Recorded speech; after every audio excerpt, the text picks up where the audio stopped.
You're listening to the internet. Into your head, into your head, into your head, into your head, into your head. Two elephants walk into a bar. One of the elephants goes straight up to the bar counter and says, "Hello, could I have a pint of your finest whatever elephant's drink, please?" And the man behind the bar says, "Certainly, sir. Now, the last elephant we had in here, if I remember rightly, was around 6 or 7 episodes ago, I think. Was it? Yes, I think so. Was it during the one? It was either the one that had the giraffe in it or the one from... Oh, no, it was the one a couple of weeks before the giraffe one. We had an elephant in here, I think. What was it doing? It was doing something interesting, if I remember rightly. Taking up half the bar for a start. There was also... there was some other stuff about it. And then we had the giraffe in talking about it a couple of weeks later. Finding some continuity in this podcast, isn't it great? Anyway, what do elephants drink? I can't remember what. To be perfectly honest, I can't remember what elephants drink, sir.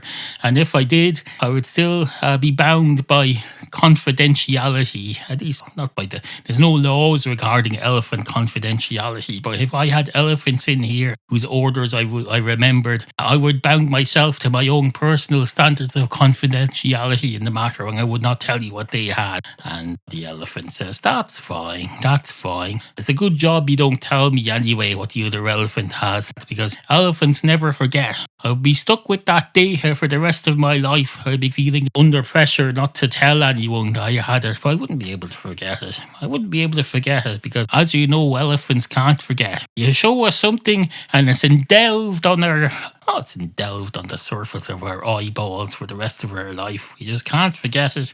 Now, of course, that's just if it's visual information. If it's audio information, it's crammed. It's basically stuck like a bit of plasticine or something sticky. It's stuck to the hairs in our earlobes or somewhere, or inside our ear canals. It builds up quite a lot, I can tell you. It becomes problematic later in life for an elephant if there's a lot of data stuck in its ears. That's a problem too. And then, of course, there's written information. Now, that's easier for us to forget because we can't read it in the first place. You could give me a whole ream of written information about every elephant who has ever been in this bar and what they had to drink, and I would not be in any danger of losing their confidentiality to me because I wouldn't be able to read the fucking thing. Can't read. I can't even write either. I can't even string a sentence together. I'm an elephant. That's all I can tell you. Unfortunately, it leaves us none the wiser as to what an elephant drinks in a bar. So how are you going to help me with that, I wonder? And the man behind the bar says, "I've been wondering that myself, elephant. I suppose I could try giving you a pint of whatever humans have. That's what we do with the cats and the dogs in here. And that giraffe a few weeks ago. I think it had a pint of Guinness or something, did it? I think so. There was a whole big rigmarole about the draft where it always claiming to be no height at all, and it started to try to argue that the way to measure height in any animal is by the same way you measure a table's height. You measure from the top of the legs to the bottom of the legs. And that's how high up the animal is off the ground, so that counts as height. I got a bit silly, I can tell you. And tell you, you haven't heard many giraffes on the podcast since then. We've been staying well away from them, steering well clear of the giraffe. It's quite easy to do because they don't take up a lot of space width-wise or breadth-wise. They're just very tall. I suppose that's sufficient. They have a relatively small footprint compared to one of you elephants anyway. Isn't that right? Ho, ho, ho, ho, ho. And the elephant says, "Excuse me, are you saying that I have big feet?" And the man behind the bar says, "Oh, no. I'm just saying your footprint from the point of view as how much ground space you take up in total. I don't mean the size of your actual footprint. No, that would be ridiculous. The footprint in terms of how much space on the ground you take up in total, or how much space you cover. And that doesn't necessarily mean that your feet are taking up all that space. Just how much space is underneath you. It's like the opposite of airspace. If I said, how much airspace is there above you? And you said, oh, there's 2 feet by 6 feet. Well, of course, that's not counting the height of the airspace. That's has the breadth and width of the airspace. But it's like that for what do you call it? You know. And the elephant says, I believe I don't know, sir. Now, can I have a pint of your finest Guinness, please? I believe that's the usual order in here. And the man behind the bar says, certainly, sir. What would you like with it? Some peanuts? And the elephant says, what in the name of Christ is that supposed to mean? And the barman says, supposed to mean, would you like a packet of peanuts? It's a dry snack that people like to have with their first drink sometimes. It's also a dry snack that barmen like people to have with their first drink sometimes because it makes them ravenously thirsty. Oh, you might as well be drinking a bit of water out of the sea, except that peanuts have the added advantage of not filling you up with liquids. So there's that as well. I think what I might start doing is grinding down the peanuts into a fine paste and then maybe putting them into, because I turn them into some sort of espresso beans, and then could start offering everyone a free espresso or a free espresso. I wouldn't even have to put any water in the espresso if I grind the paste down enough, and then if I could make it to where it's almost like liquid, then they could just drink the paste. I'll heat it up a little bit so it seems like a very thick espresso, and they'll drink that, and that'll get them started for the day. And the elephant says, would that espresso made out of peanuts not be very salty? And the man behind the bar says, I certainly hope so. That's kind of the point. It would make the salt is to make them thirsty. And the elephant says, yes, but would the salt also make them go, this espresso is fucking disgusting and gross and salty. I'm not drinking it. And the man behind the bar says, well, you see, that's the advantage of the espresso. By the time you've taken one sip and realise that you don't want to drink anymore, the whole espresso is gone. Because an espresso is like a thimble of coffee. If you could put in a thimble and put the thimble down your gullet, once you have a little tiny taste of it, that's it, it's gone. There's no such thing as a sampler for an espresso. You just taste it and then it's gone. And the elephant says, and then presumably they beat the shit out of you, is that right? And the man behind the bar says, no, not at all, Mr. Elephant. We have a very calm, respectable clientele in here. They don't go around beating the shit out of anybody. Do you go around beating the shit out of anybody, elephant? And the elephant says, no, I find I don't generally have to, because I go into places that have a nice, calm clientele that doesn't go around beating the shit out of elephants either. And the man behind the bar says, that's great. Good for you. Isn't that great? Isn't it absolutely fantastic for you? It must be great to be an elephant. Seriously though, joking apart, it must be great to be an elephant. Walking around here with your trunk and your legs and your tail. Do people ever get your tail and your trunk confused? Tell me that. Do they go, oh, wait a minute, is that his trunk or is that his tail? I don't know which end of this thing I'm supposed to be talking into. And the elephant says, well, if you have a look at my tail here, sir, you'll notice it's a lot thinner than my trunk. In fact, if you could make my trunk come around to my tail, you'll find that you could cram the tail inside the trunk quite snugly if you could make it all fit. Of course, you'd have to detach either the trunk from the front of my head or detach the tail from the back of my posterior in order to get the whole thing in. So you wouldn't do that. But no, in theory, you could fit my tail very snugly inside my trunk. At least I assume so. I'll never be able to try it. Oh, it's not like you're not allowed to experiment on your body like that around here. No. They always love going on about my body, my choice. If an elephant comes around and says, hello, can someone please chop my tail off so I can cram it up my trunk? I want to see if it'll fit. It's something I've been thinking about all my life and I can't want to get it out of my system. They'll say, no, you can't be doing that. You can't be harming yourself like that. You can't be asking some plastic surgeon to do it for you either, because you're an animal. If you were a human, we could do that for you, because you could agree to that, but an animal can't consent that sort of thing, because you're just a fucking animal. You're a fucking animal. You can't consent to stuff like that. So we have to protect you by saying, no, do not take that elephant's tail off and cram it up its trunk, no matter how much it pleases with you to do so. So no, unfortunately we can't do that. And the man behind the bar says, oh, that's a shame. That's a shame. Would you like me to do it for you? And the elephant says, I beg your pardon. And the barman says, would you like me to chop your tail off and cram it up your trunk for you? Or the other one, whichever you prefer. Maybe you'd prefer me to chop your trunk off and then cram your tail into it. And actually, if you did it that way, and you took your trunk off, put your tail up it, then we could probably see if the tail could come out the other end of the trunk, and we could turn it into a measuring contest as well on top of everything else. Although I suppose the measuring could be done without any surgery at all. I suppose it's quite easy to measure an elephant's trunk and its tail and then compare the measurements by comparing both items to something else that can be removed, such as a measuring tape. So no, that would be overkill.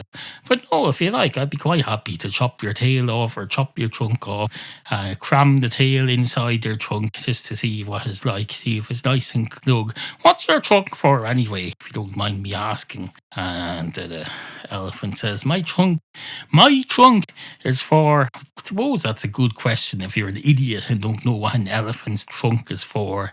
My trunk is for, I don't know, to be perfectly honest. I don't know what it's for. I think it's an extension of my nose. Does that sound right? I'm not sure. Do I have a separate nose underneath it or behind it? Oh wait, that can't be right, because don't I suck up water into it as well? You don't want to be sucking water up into your nose. So no, it's not a nose. But it's also not for drinking through, I don't think. Because don't I gather up the water in the trunk and then kind of squirt it from my trunk into my mouth? I think that's what I do. Never really observed myself very much because I don't go around filming myself doing it, and I kind of do everything on autopilot. I know that might seem strange to you, that I, an elephant, am not entirely sure how I operate my trunk. Well, it's not like I go around looking in a mirror at myself all the time and taking selfies. No, I do everything pretty much on autopilot, just like you humans do. I remember me, the narrator now. I remember as a child, many times when I was 3 or 4 years old, I used to be trying to remember how my face was arranged. I used to get confused and think, is my nose higher up than my eyes? Is my mouth up there and is my eyes down there? And how does that work? And for some reason I'd get confused about that. And the elephant says, why is the narrator interjecting in this with that crap, that meaningless drivel, that not only does it make him sound ridiculous, it brings us all down with him, because we're his creations, and if he's that thick and stupid, then that means I, his creation, am that thick and stupid too, because he's created me in his brain. And the barman says, I have to say I do agree with that, Mr. Elephant. I wish he wouldn't do that. But I think it's because he's enjoying this whole elephant interchange here, and he just wants to get involved. And to be fair, it is his story. He's entitled to get involved in it. Why not? Why not, indeed? And the elephant says, I'll tell you why not. That's like when Quentin Tarantino insists on playing parts in every fucking film he's in. You can't watch an episode of the Reservoir Dog fiction now without seeing Quentin Tarantino playing a fella sweeping the floor in the toilets or something, and watching something going on between your man, the other fella, and the other fella who's in it. And the barman says, wait a minute, isn't Quentin Tarantino one of the main characters in Reservoir Dogs, though? Doesn't he play one of the main characters? And the elephant says, oh yeah, that's right. Can you call it main character though? Because that wasn't really a film at all. It was just a little play in a shed. Barely a movie at all. It was just some men walking in and out of a warehouse, taking things out of the car and putting them in the boot, and taking things out of the boot and putting them in the car. And the man behind the bar says, wait a minute, taking them out of the boot and putting them into the car? The elephant says, yes, they take them out of the boot of the car and then put them in the main part of the car, which is separate from the boot. Just like if you take something out of your coal cellar at the back of your house, you can bring it into the house. It's like a separate outhouse, even though it's attached to the building. It's a bit like back in the old days, they used to have outdoor toilets. Society didn't trust itself with the ability to build hygienically safe indoor toilets. They used to have backdoor toilets, but a lot of the time in later years, the toilet was attached to the house building. It was just, you'd go out the back door of your house, and then there'd be another door that goes back into the house, but it just goes into the little toilet there. So it's like a separate. It's compartmentalized, but it's still technically part of the building structure. The barman says, oh, that's very interesting. That's very interesting indeed. Oh, that's interesting too. And the elephant says, were you just looking to see how long you'd been recording for? And the barman says, no, not exactly. I was checking to see if we were recording, because that would have been rather annoying, especially now that there's 16 minutes of this on tape. It would be very, very, very, very, very, very, very, very annoying, and frankly rather upsetting if I found out that we hadn't been recording. And the elephant says, do you not have a screen suspended right in front of your face so you can see the thing moving? And the man behind the bar says, how many times do I have to explain to you, sir? I'm vision impaired. I can't see the screen very well, and I'm sitting back away from it so I'm not breathing into the microphone like this every time I look at the screen. I'm trying to be considerate and not be doing this all the time and going in and out and in and out and in and out and in and out, because that would be rather upsetting, not only for the listener but for the person who has to edit this. Who essentially is me. I mean, I know I'm the barman in his mind, but it's essentially me. I have to listen to this tripe, spend half the fucking week editing it to make it barely listenable, and it's bad enough. He makes all these noises with his missing teeth now. He doesn't seem to know what he's doing anymore. He just sits there yapping for an hour. And then he says, oh, let's turn this into a thing that I expect other people to listen to. And the elephant says, I think you've gone off track here. We were talking about Reservoir Dogs, and I thought it was quite an interesting topic. Why do you have to turn it into that? And the barman says, no, I don't know either.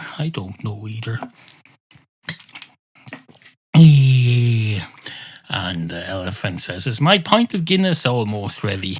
And the elephant says, did you order a pint of Guinness? I don't even remember, sir. But if you did, I presume it's nearly ready. What's it being 16 minutes? Oh, it's bound to be nearly ready by now. Let's have a look. Well, I do see that there's a 3/4 full pint of Guinness here now, so I'll just top it off with a bit more Guinness, as is the tradition.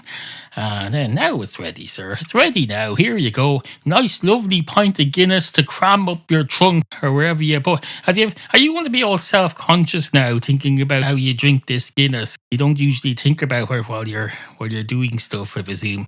And the elephant says, indeed I am. I'm thinking about it now. I've no idea how to do. This is like when you learn to touch type and then one day you decide, oh, I'm going to watch myself typing.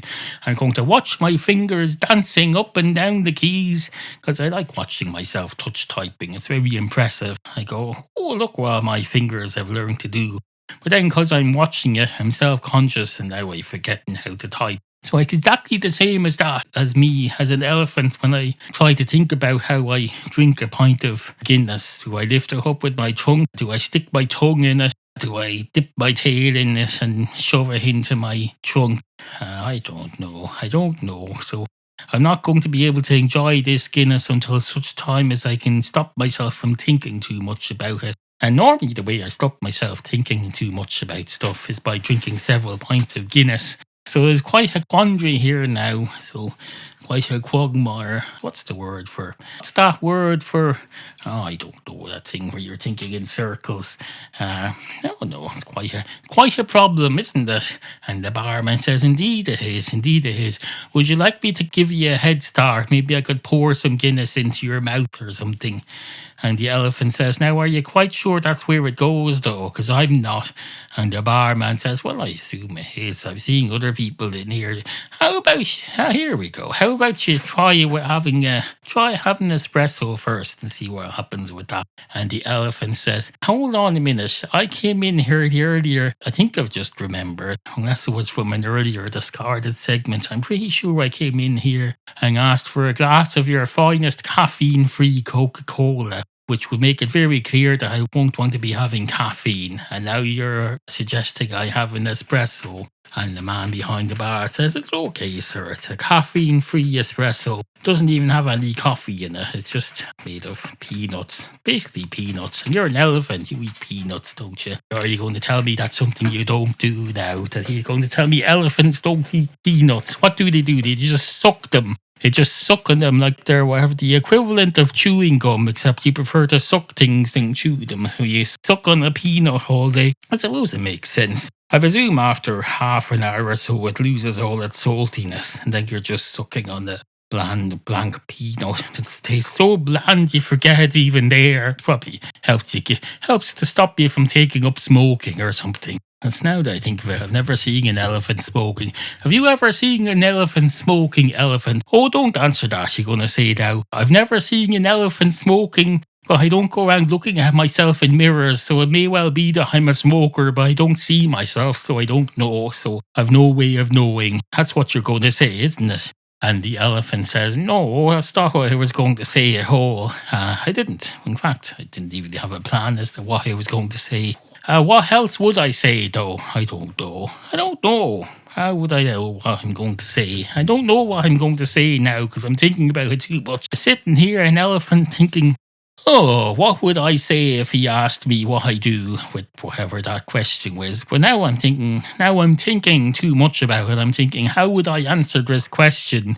And I'm watching myself trying to answer the question, and now it's like, oh, it's the same as the touch typing thing. It just doesn't work. Might as well just give up. I hope I'm not going to need a piss this evening, because that's going to get a bit complicated too. If I go in there, I'm going to be overthinking everything, and then I just won't remember how to do it. And the man behind the bar says, oh, that comes naturally enough, sir. I wouldn't worry about it. At all. If it needs to come, it'll come. And the elephant says, I see. And is it okay if I'm just sitting here then when it comes? And the man behind the bar says, no, it certainly isn't. Make damn sure you're in a taxi by the time it comes. And the elephant says, fair enough. Can someone please call me a taxi? And the man behind the bar says, you're a taxi, sir. And the elephant says, oh, that's very witty. Very, very, very, very, very, very, very, very witty. Have you considered starting a podcast? And the man behind the bar says, oh, I already have a podcast, sir. I have a podcast. It's all about life as a barman. It's called The Barman's Life, hosted by Barman. I just call myself Barman, because I prefer to be anonymous in these things. I don't like this idea of giving out your name on the podcast to every fucking lunatic who's listening. So I just say, I'm Barman. Now, I know what you're thinking there. You're thinking, you're not really thinking anything. You're not thinking anything. It's all just stuff. It's all just muscle memory. And the elephant says, I think you lost your train of thought there, Mr. Barman. Mr. Barman says, indeed I did. And a great night is had by all. So anyway, then the fella in Quentin Tarantino script sits down and says, hello. He says to the waiter, hello, can I have one of your quarter pounders with French potato chips, please? And the waiter says, certainly, young man. And then the dialogue fella says to the other fella, am I allowed to talk to you as well? Because then there's three of us talking. That makes it a trialogue. And the other fella says, no, well, the waiter is going to go away in a minute. And then there'll be just the two of us, so it'll be fine.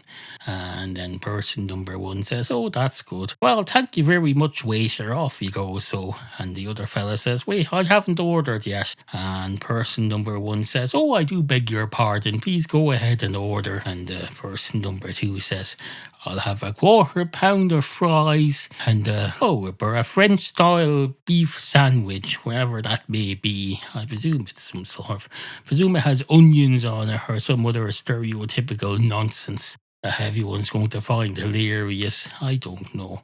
And the waiter says, certainly, sir. Would you like anything to drink? And person number one says, oh, I forgot to order something to drink. It's a good job you didn't listen to me when I sent you away, because it wasn't finished yet. Anyway, I'll have a caffeine-free Diet Coca-Cola, please. And person number two says, oh, I'll have a decaf espresso made with salty peanuts, please. And have it in the form of a pill that I can just swallow in one go so that I'm not tempted to suck it and keep sucking until it becomes so bland that I end up sucking it all day and boring myself to death. Because I don't want that happening, especially when I'm supposed to be in a blockbuster movie. Trying to keep things interesting here, and the last thing you want in the movie script is ending up with a bland thing that you're sucking on all day. And the waiter says, certainly, sir. Will that be all? And the first fella says, well, we might have some dessert later, we'll see. Do we have have to decide now. And the waiter says, no, of course not. Of course not. I'm just saying, would you like anything else just in case? And person number 2 says, I might like something else, but we'll see how we get on with what we're getting now first, because you can't just buy the whole fucking menu. We're not made of money here. Well, we are, because we've just robbed a bank or something, but we don't want to. We want to be discreet about that. You don't want people knowing that we can afford the whole menu, especially since we've got the money dishonestly. And the waiter says, certainly, sir. And then the waiter goes away. And then the other fella says, well, why did you say that? Why would you say something like that? And the other fella says, I thought it would make good dialogue. Did you not think it made interesting dialogue, me saying that? And the other fella says, no, because now that might have made an interesting monologue. But now, listen to this dialogue we're having now. It's just me going, why would you say that? And you going, I thought it would be interesting. And me going, oh, well, it might have been interesting if you weren't having to explain to me why you thought it was interesting. And then with some nonsense about a quarter pounder. And the other fella says, oh, it's quarter pounder. Is that the thing they have in France with the chips? And the other fella says, no, they don't call them chips in France. They call them French fries. In other words, they call them fries, which is exactly what they call them here in America. Why everybody for the whole of the 1990s thought that was an interesting thing to say in the movie, I have no idea. Maybe adding French fries made it interesting. I don't know. And the other fella says, do you know what they call Diet Coca-Cola over there? And the first fella says, I think they just call it Diet Coke, do they? And the other fella says, no, for a long time in some European countries, they used to market Diet Coke as Coke Light. Coke Light, that's what they called it. And then in some countries, they called it Tab. And then in some other countries, they call it something else. And then in some other countries, they have Coke Zero. And then some other countries, they call it Coca-Cola Zero Sugar. And then in some other countries, they have crap. They have absolute pure crap. Like, for example, well, I was in Cape Town once and we tried one of the breakfasts and there was absolutely pure, unmitigated crap. And then the other fellow will say, what in the name of Christ were you doing in Cape Town? And the other fellow will say, well, I was robbing a bank. I was robbing a bank.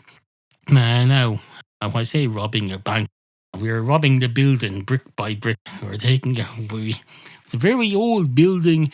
I used to house the prison that housed Nelson Mandela, but it turned into a bank, not a very successful one. And we were robbing the building brick by brick. At least we were trying to. It was on Robben Island, as you know, which is where they kept Nelson Mandela in prison. We thought we'd go over there and we'd be robbing the bank from Robben Island. I know it turns out it's not as simple as that. For one thing, you have to bring it all over on a boat to somewhere. And when you get a boat to Robben Island, and you get a boat back from Robben Island, the nearest port there is right in the city of Cape Town. So you're going to be trying to sneak a load of bricks in through a big port there in Cape Town. Oh, everybody's going to see you. There's no hiding it then. But I at least thought that would make it easier it would look less suspicious carrying a ton of bricks than carrying a load of bags of money. I suppose you could put the bricks in bags and people would go, was that money? And you'd say, no, it's just bricks. And then where would that get you? I don't know. Being able to say that it's just bricks. I suppose it's something to say if someone asks you if it's money. It's useful to have something that you can say in that situation that's something other than, yes, this is money. These are bags of money that I'm taking with me on this boat. Because that would arouse suspicion. So no, that's what happened there. And the other fella says, so here, I think your Coke just arrived. Has your Coke just arrived? I think it is. And the other fella says, I didn't order a Coke. I ordered that peanut thing, remember? And the first fella says, oh, that must be for me then. I wonder why the waiter is put in front of you and then put the peanut thing in front of me. And the other fella says, Jesus Christ, it's just a fucking diner. They don't memorize who ordered which thing. They bring them along to the table and you put them down in the middle and you take what's yours and I take what's mine. It's no big deal. It's not a fucking 5-star Michelin restaurant. So it isn't. That's another French thing for you. Add to your little script there. A Michelin restaurant has been awarded stars by the tire manufacturers. Isn't that great? You can get stars for a fucking thing. I remember my father had a copy of the AA handbook, the Automobile Association, and had it was a green 1966 hardback AA handbook, except he used it until 1989 as his main map book for driving around Ireland. It had maps of the town centre of about 10 shitty little towns. Was perfectly fine. It has a list of some AA approved restaurants around the country, but there was no Michelin stuff. The Michelin was for the posh people who went round looking for restaurants that had been awarded. I presume they'd be, I don't know what happens. You go into a Michelin rewarded restaurant, they'll say, hello, would you like a bit of meat with a blob of, I don't know, peas that we put through a blender, and a potato and a dribble of sauce on the corner of the plate there. I'll put that on the plate for you. Because that's what real French cuisine is. It's not that fucking pounder French thing. It's, I was in a French restaurant once. I was on a work outing. They've always right. What the name of Christ was that? They brought us out on a work outing and they said, oh, this is a French restaurant. When we all pretended we all went to French restaurants. And the portions were absolutely fucking disgustingly tidy. You got a little blob of crap. Then you got a blob of other crap. And then you got a third blob of other crap. And that was about 3 hours after you left the place. Absolutely disgusting.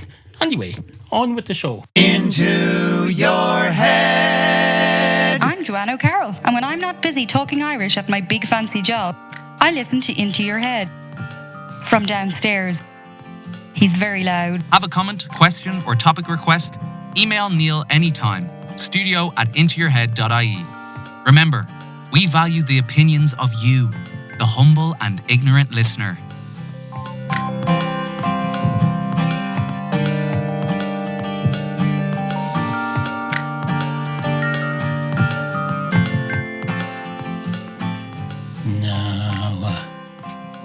I know what you're thinking there. You're thinking, I think he's a bit confused about what Reservoir Dogs is. Is he? I think he is. Well, you might well be. From my memory, Reservoir Dogs is a film with 5 or 6 men in suits. 5 or 6 men in suits going around committing crimes. It's mostly them walking in and out of a warehouse and putting stuff in the car. Taking stuff out of the car and putting stuff into the car. Committing some murders in between. I'm aware too that Quentin Tarantino is in it. I can't remember whether he played a big part or a small part. That's the thing. Was he just in it for a couple of minutes like he is in some things? Or was he in the whole thing? I don't really care, to be perfectly honest. Don't care. Couldn't give a flying fuck. Not that there's any... That's not to say that I'm shitting on Reservoir Dogs, as you young people. That's what young people say. If you say anything either mildly negative or neutral about anything they love, they'll say, you're shitting on that, you're shitting on that. If I say, for example, I might say, your mother was late for her bus yesterday. They'll say, you're shitting on my mother, you absolute fucking cunt, you're shitting all over her. That's what they'll say. And then you have to defend yourself. You say, no, I was late for the bus too. In fact, I was the bus driver. So I was actually left early. So I suppose it's my fault, really. So I apologise. I misunderstood your mother's arriving perfectly on time as being her being late, because I was the bus driver and I left early.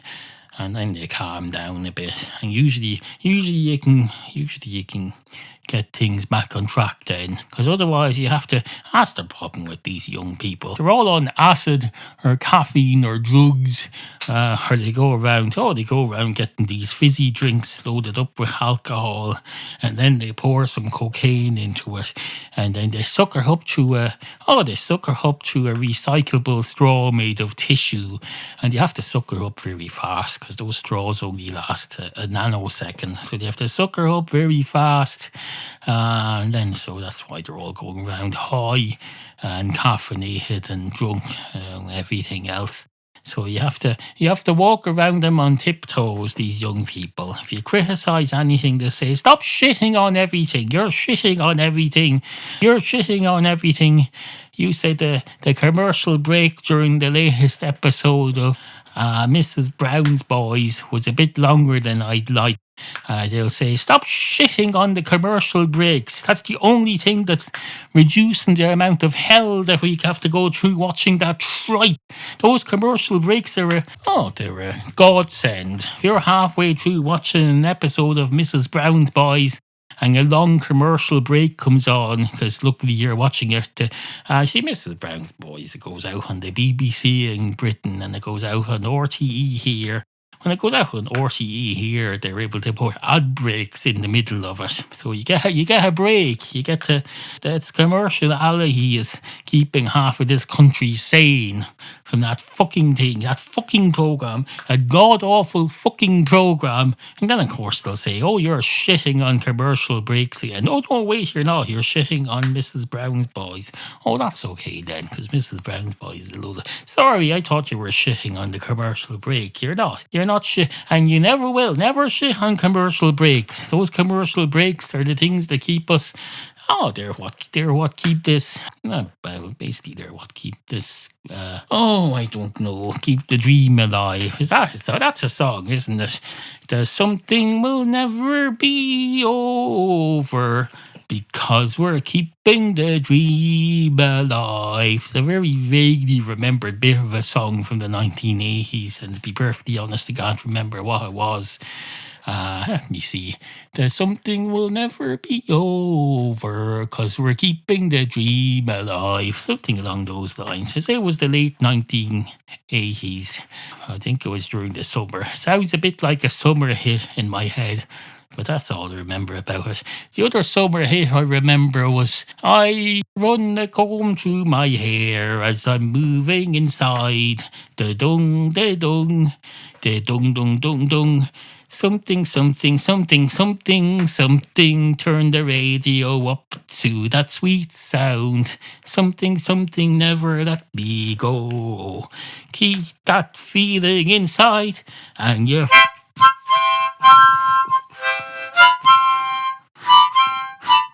Now, there was a thudding bass sound in that song, which to me reminds me of it being a summer hit. But it's hard to reproduce it on a harmonica, especially when you don't know how to play one. Is there such a thing as a bass harmonica? There probably is.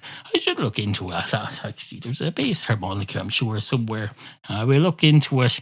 Oh no, that's what happens with that.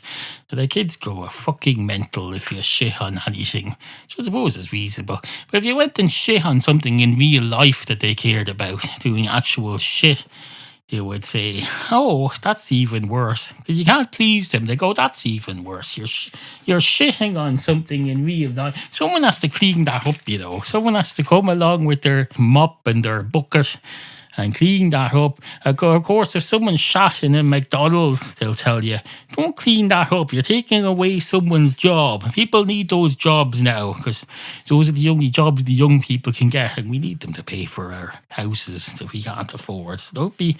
when I'm in the McDonald's nowadays, I do everything myself by self-service, but I make sure to do it badly. Oh no, wait, I don't. That's nonsense. That's absolute nonsense and a lie. Why would I lie about something like that? Well, clearly I wouldn't, because by instinct, within 3 seconds of myself saying it, I had corrected myself, and very publicly. So no, I clearly wouldn't lie about something like that. Wait, I don't know. Where's this going?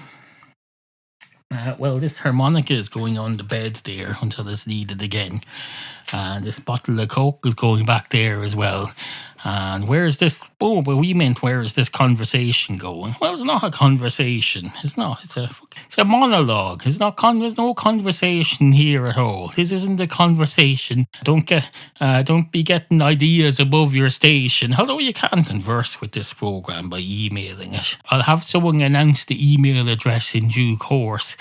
But no, that's the thing. That's the thing. So it's not a thing. Oh yes, Reservoir Dogs.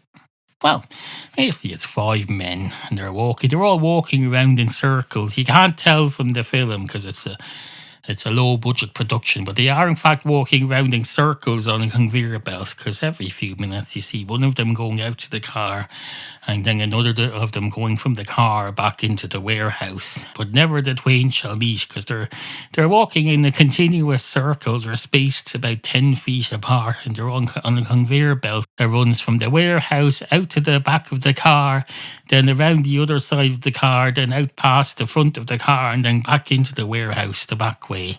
And they're just on that. You just put the actors on the conveyor belt, spaced out about 10 feet apart, and they just have one camera watching the whole thing. And that's how most of it got done. It didn't have to do very much acting at all. Well, it did the dialogue, of course, because Quentin Tarantino, as we all know, he's a great man for the dialogue.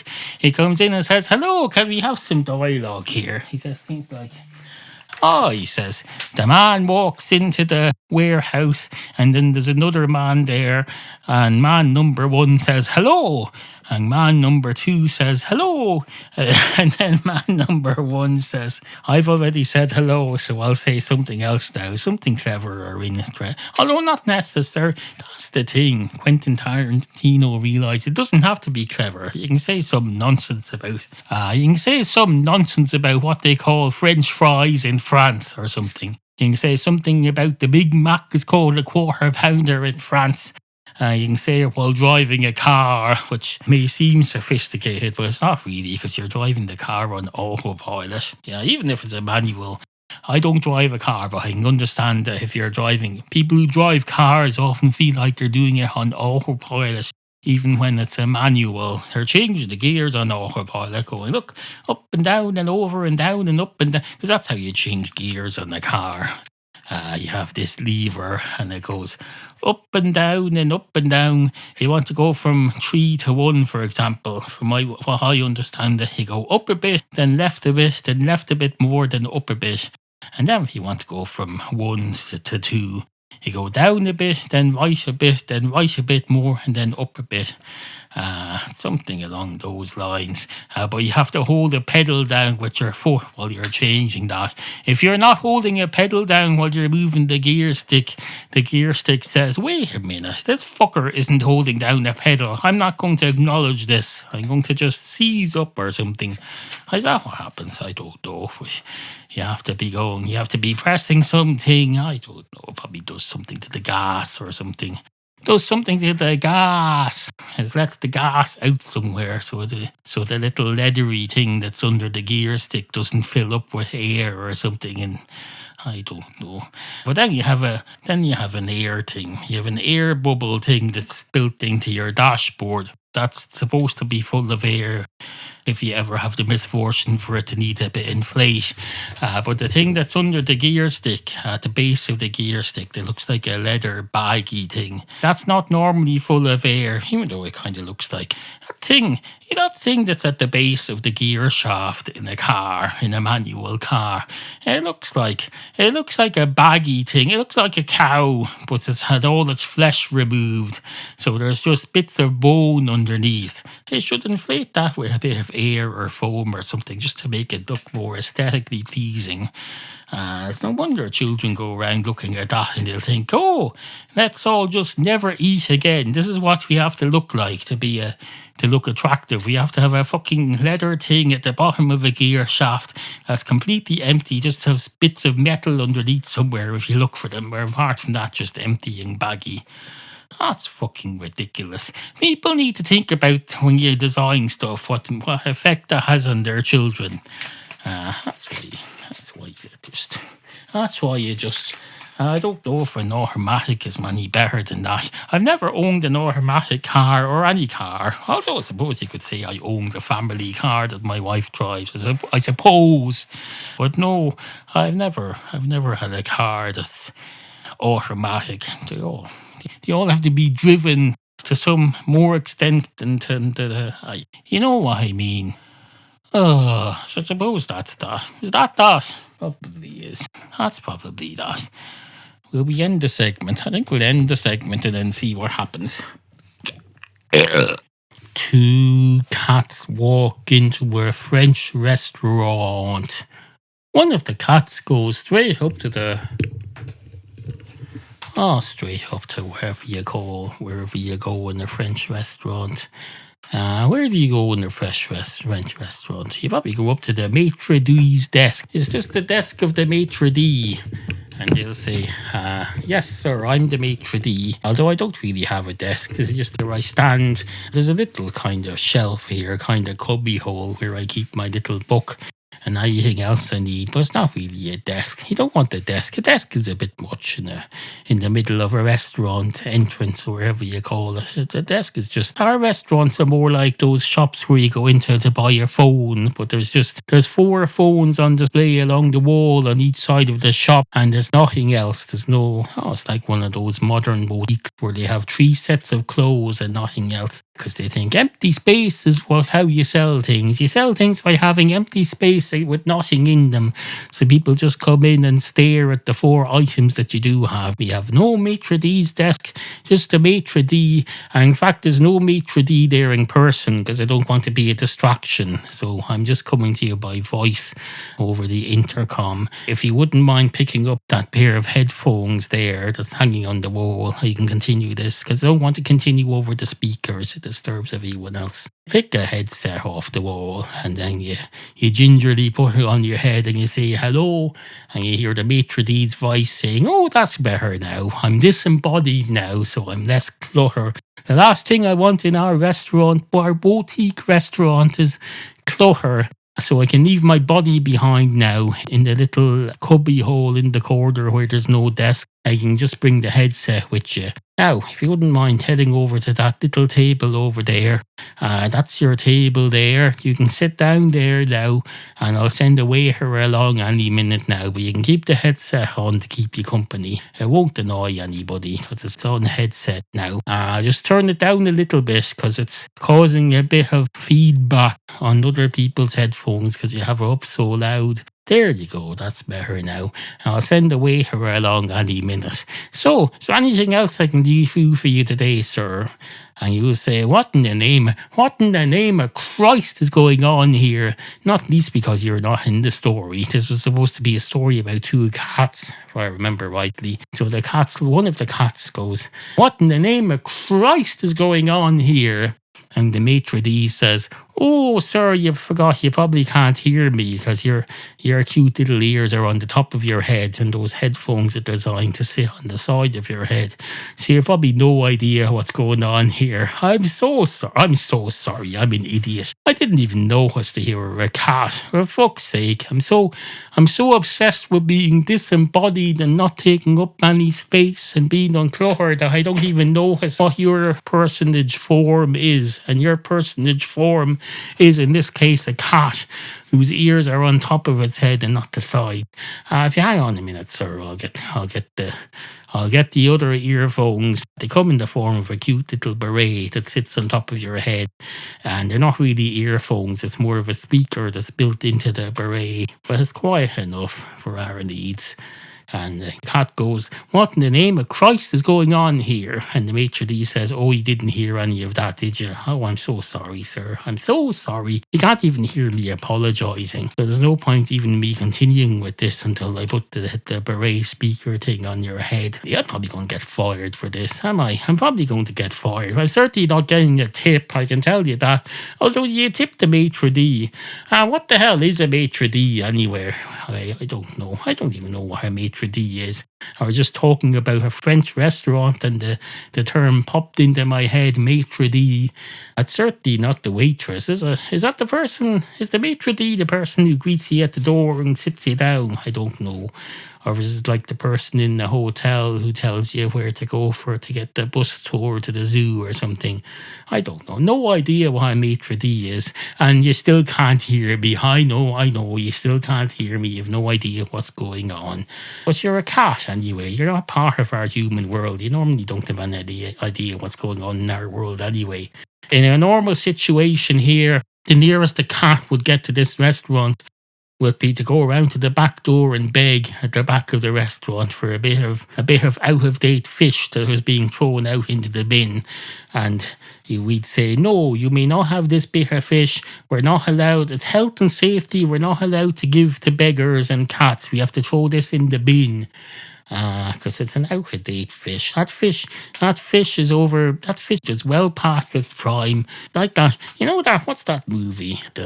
I think it's Logan's Run. There's a movie. It's a black and white science fiction movie about a future in which there's a city and everybody in the city gets to live happily until they're 30. And then on your 30th birthday, the government comes around and brings you to a ceremony where they end your life, and you're supposed to be thrilled about it because it must be a great privilege. Well, that's what it's like being a fish in a restaurant. You get to live till you're 30, and then it's a great privilege to be put on the plate in the restaurant if you happen to be the 4 out of 10 fish who make it to the plate. Because half the time, nobody orders the fucking fish anyway, so it all ends up going in the bin. Nobody orders fish. Who in their right mind orders fish on a night out that they're trying to enjoy? They do not. Nobody orders fish. It's fucking ridiculous. It's the most ridiculous food stuff known to man. I can tell you, if I was the owner of this restaurant, the last thing I'd be doing was selling fish or trying to sell fish or putting fish on the menu or buying fish. It all just ends up in the bin. It's fucking ridiculous. That's what it is. Oh, you still can't hear me. I know. Okay. I'll go and get the cute little beret. What hat size do you wear, sir? And the cat says, are you talking to me? And the Maître D says, I beg your pardon, what did you say, sir? And the cat says, are you talking to me, madam? And the Maître D says, oh yes, I am talking to you, sir. And the cat says, well, please desist. Is that the word, desist? Desist. It's not cease and desist. Yes, desist. Yes, please desist. Because otherwise I'm going to send you a letter from my owner, a formal letter saying cease and desist. But it'll be easier if you just please desist now. And the Maître D says, certainly, sir, I'll desist now. Wait, can you hear me now? How come you can hear me now? And the cat says, because I'm listening to you through the air. You're talking, actually disembodied. I don't need to be wearing the earphones to hear you, you fucking moron. And your Maître D says, are you sure about that? Because I thought the whole thing with the headphones was that I would leave my corporeal form back at my Maître D desk over there at the entrance, at my non-desk, little cubby hole in the corner. And then you just bring me on the headphones. And the cat says, yes, but I can fucking hear you. You talk at a frequency that only cats can hear, and I can hear you even if you're not standing here. I can hear you through the air from over there. And the Maître D says, oh Christ, what fresh hell is this, as they say. Ho, ho, ho, that's what they say. That's what the young people say. They say, what fresh hell is this? And the cat says, go and get me some fresh chicken, please, instead. I don't want fresh hell, I want fresh chicken. Chicken on the plate. There's a song that I think sums up what I want here. Now, the song is about jelly, so I don't want jelly, so please, when you hear the words jelly, just replace it with fresh chicken in your mind. So you go, jelly on the plate, jelly on the plate, wibbly wobbly, wibbly wobbly, jelly on the plate.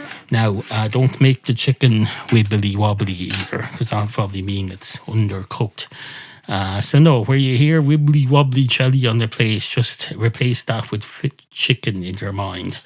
And have it brought to me on the plate, please. And the Maître D says, certainly, sir. And a great night is had by all. Once upon a time there was a dog. A dog.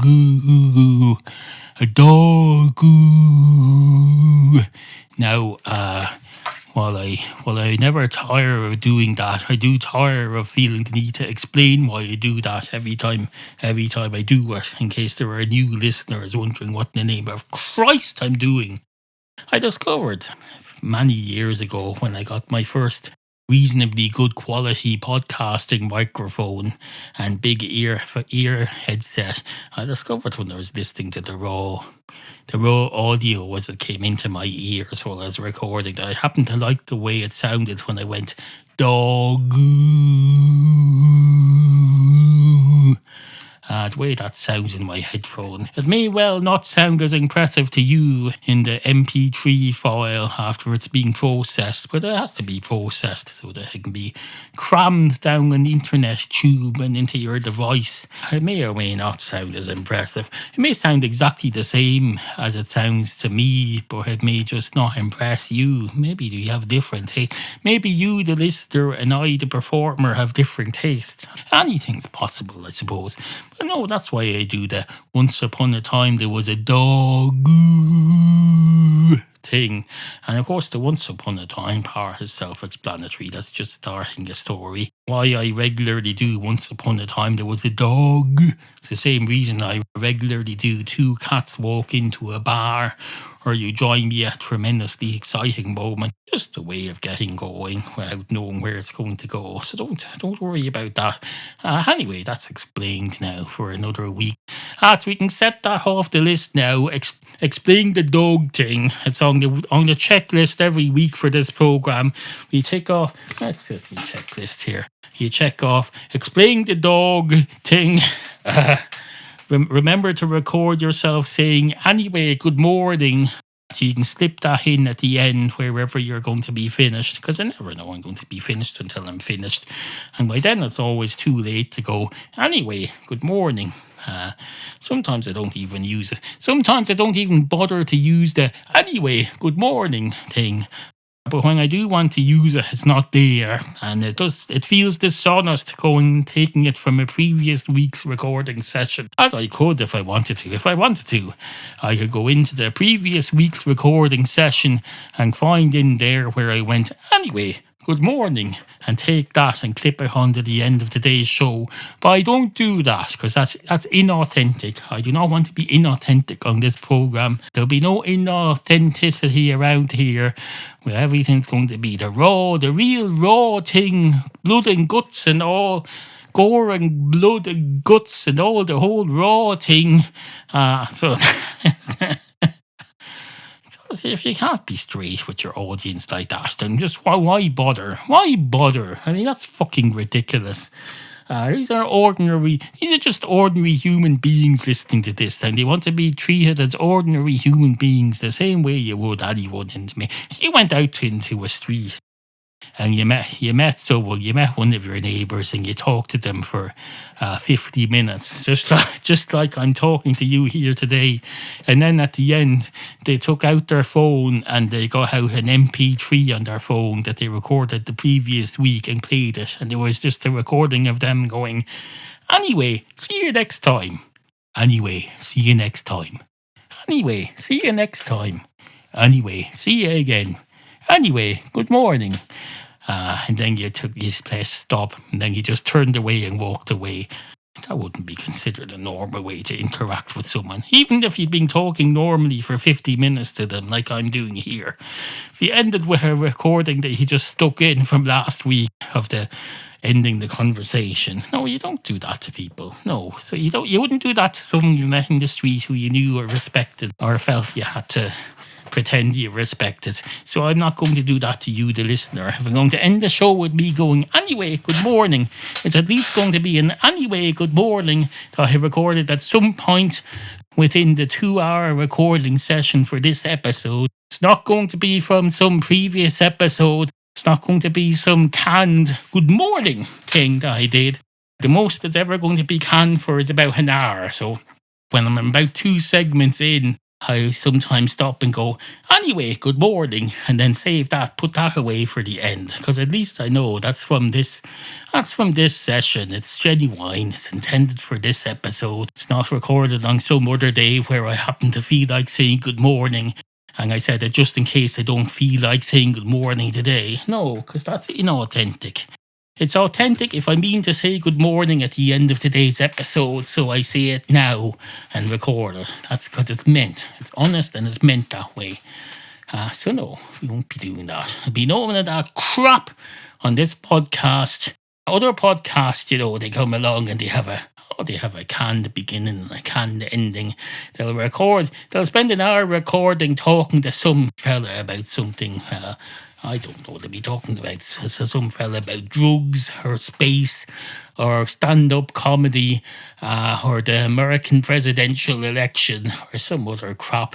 And then they'll record that, and then 2 weeks later they'll dig out that tape and then they'll put a thing at the beginning saying, hello and welcome to the podcast. Coming up today we're going to be talking to some fella. You know damn well they're not going to be coming up talking to that fella today. They've already talked to that fella several weeks prior. They're lying, they're creating a fiction where they say, I'm coming up, we're going to be talking to this fella. I wonder what he's going to say. I don't even know what I'm going to ask him. Mark Maron did that crap once. He came on one day and he says, coming up today, what's his name? Barack Obama is going to come to my house. And he said, and then you had Barack Obama in his house. And then the next episode, at least he came clean and says, I wasn't expecting that at all. Barack Obama came to my house. Well, he was expecting it, but you know what I mean. I made that point badly. I'm going to clip that out. I don't want to be mean to Mark Maron, because that would be good.